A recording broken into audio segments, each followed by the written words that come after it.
Hello friends, I am doctor Brajesh Mishra from सैनिक dental clinic. आज हम बात करने जा रहे हैं ओरल हेल्थ के बारे में। जैसा कि हम सब जानते हैं कि एक स्वस्थ शरीर में स्वस्थ मन का वास होता है। तो दोस्तों, आपको ये मान के चलना चाहिए कि मुंह हमारे शरीर का मंदिर है। जैसा कि अगर एक गाड़ी है तो उसमें आप जैसा पेट्रोल डालोगे गाड़ी वैसे ही परफॉर्मेंस देगी। अगर एडल्ट्रेटेड पेट्रोल डालेंगे या डीजल डालेंगे तो गाड़ी की परफॉर्मेंस उतनी अच्छी नहीं रहेगी और गाड़ी खराब हो जाएगी।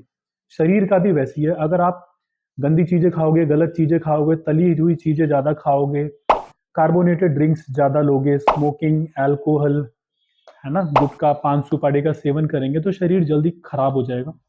उसी तरीके से आपका फिर मन भी अच्छा नहीं रहेगा। तो आज हम बहुत ज़्यादा टॉपिक डिस्कस नहीं करेंगे। हम डिस्कस करने वाले हैं आप अपने ओरल हाइजीन और ओरल हेल्थ का ध्यान कैसे रख सकते हैं। बहुत ही आसान है। रूल ऑफ टू याद रखना है आपको। रूल ऑफ टू मतलब आपको 2 बार ब्रशिंग करनी है दिन में, एक बार सवेरे और एक बार रात में खाना खाने के बाद। रात में खाना खाने के बाद जब आप ब्रश कर लेते हो उसके बाद आपको कुछ भी नहीं खाना है।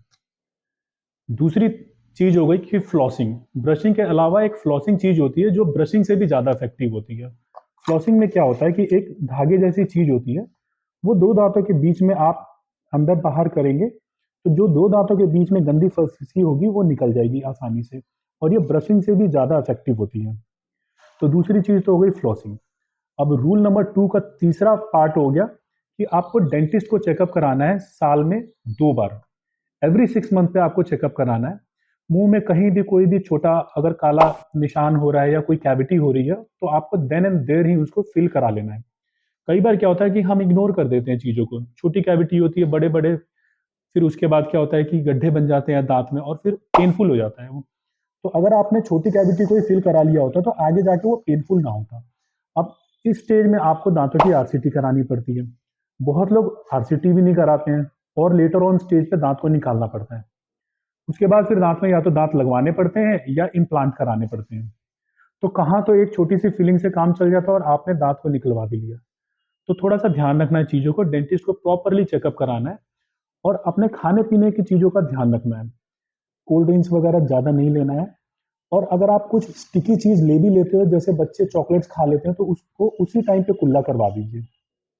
एक और छोटा टिप्स देता हूँ आपको मैं बच्चों का। बच्चों के दांत क्या होता है कि 3 से 4 साल में ना फ्रंट वाले दांत बिल्कुल ही काले पड़ जाते हैं।